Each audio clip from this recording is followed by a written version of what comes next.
So hello guys, welcome back to my YouTube channel double educational universe. यहाँ पे आपको difference दिखेगा boredom और पढ़ाई के बीच में, वो भी बहुत ज़्यादा।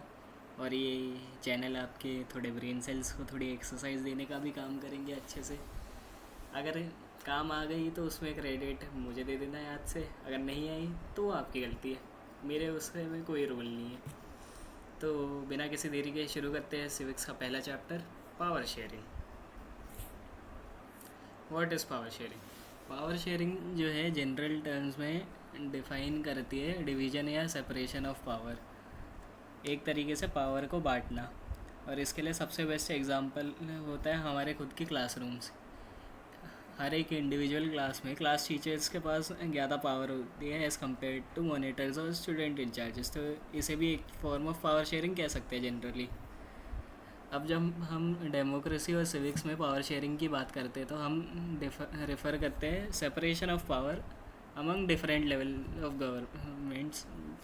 यूनियन और स्टेट गवर्नमेंट इसका एक अच्छा एग्जांपल है, और among different organs of government, जिसमें कि लेजिस्लेचर, एग्जीक्यूटिव और हमारे जुडिशरी भाई आते हैं।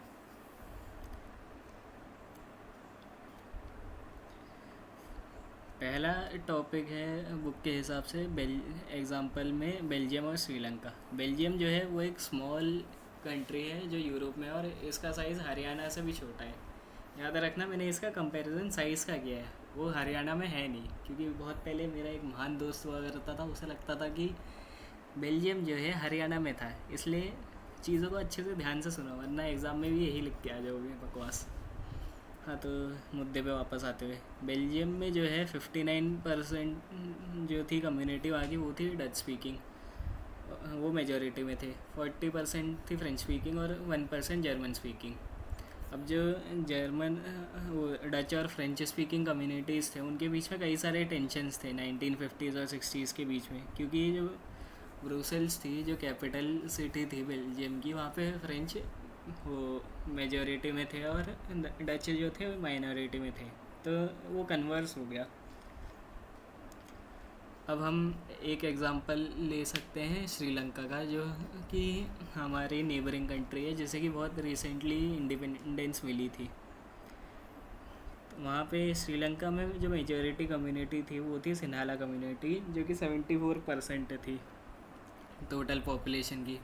फिर 18% वहाँ पे तमिल्स थे, जो कि दो और सब ग्रुप में डिवाइडेड है, इंडियन तमिल्स और श्रीलंकन तमिल्स। इंडियन तमिल्स वो थे जिनके फोर फादर्स इंडिया से थे, और श्रीलंकन तमिल्स वो थे जिनके फोर फादर्स वहीं के थे।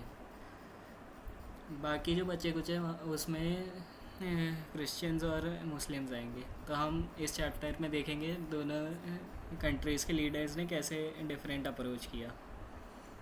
मेजॉरिटेरियन इन श्रीलंका। श्रीलंका जो थी एक इंडिपेंडेंट कंट्री जैसे इमर्ज हुई थी 1948 में, हमारे इंडिपेंडेंस के बस एक साल बाद ही। जो लीडर्स थे सिन्हाला कम्युनिटी के, उन्होंने डोमिनेंस सॉर्ट किया को एग्जिस्टेंस की जगह बाय वर्च्यू ऑफ मेजॉरिटी, और इसके रिज़ल्ट ये हुआ कि डेमोक्रेटिकली इलेक्टेड जो गवर्नमेंट थी, उन्होंने एक सीरीज़ ऑफ मेजॉरिटेरियन मेजर्स लिए सिन्हाला सुपरमेसी बनाने के लिए। 1956 में वहाँ पे एक एक्ट पास हुआ था, जिससे कि सिन्हाला ऑफिशियल लैंग्वेज बन गई थी वहाँ की, और वहाँ की गवर्नमेंट प्रेफरेंशियल पॉलिसीज़ फॉलो करती थी, जिससे कि यूनिवर्सिटी और गवर्नमेंट जॉब्स के लिए पोजीशन के लिए सिन्हालास को ज़्यादा फेवर करते थे। इसकी वजह से जो बाकी तमिल्स थे उन्हें एक फीलिंग ऑफ एलियनेशन हुई वहाँ पे। एलियनेशन मतलब सेंस ऑफ वो बिछड़ापन।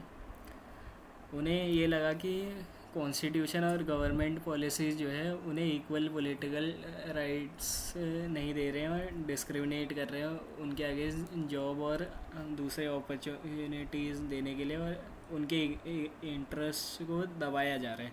तो श्रीलंकन तमिल्स ने 1980s में बहुत सारी पॉलिटिकल पार्टीज़ और स्ट्रगल्स लॉन्च की, ताकि वो तमिल को भी ऑफिशियल लैंग्वेज की तरह माने और रीजनल ऑटोनॉमी और इक्वलिटी भी मिले जॉब सिक्योरिंग और एजुकेशन में। 1980s में सेवरल पॉलिटिकल पार्टीज़ थी वहाँ पे, जो कि इंडिपेंडेंस चाहती थी। जैसा कि आप देख रहे हो, जब उनकी बातें पूरी नहीं मानी गई तो वहाँ पे सिविल वॉर ब्रेकआउट हो गई, जो 2009 में जाके ख़त्म हुई थी। एकोमोडेशन इन बेल्जियम, तो बेल्जियन लीडर्स ने एक अलग पाथ चूज़ किया। उन्होंने रीजनल डिफरेंसेस को रिकग्नाइज़ किया और को एग्जिस्टेंस को चूज़ किया। कल्चरल डाइवर्सिटीज़ के बारे में भी उन्हें पता था। तो 1970s और 1993 के बीच में उन्होंने अपने कॉन्स्टिट्यूशन को 4 बार अमेंड किया। पहला अमेंडमेंट ये कहता था कि डच और फ्रेंच स्पीकिंग मिनिस्टर जो है पार्लियामेंट में वहाँ के इक्वल होंगे, ताकि कोई भी किसी भी वो कम्युनिटी को वो ऐसे में किसी भी कम्युनिटी को यूनिलैटरल डिसीजन ना बना पाए। और इसके लिए कुछ स्पेशल लॉज पास करने के लिए दोनों कम्युनिटीज़ की मेजॉरिटी भी चाहिए थी। सेकेंड अमेंडमेंट ये कहता है कि बहुत सारे जो पावर थे सेंट्रल गवर्नमेंट के, वो स्टेट गवर्नमेंट को भी दिया गया था। और स्टेट गवर्नमेंट जो थी सबॉर्डिनेट थी नहीं वो सेंट्रल गवर्नमेंट की।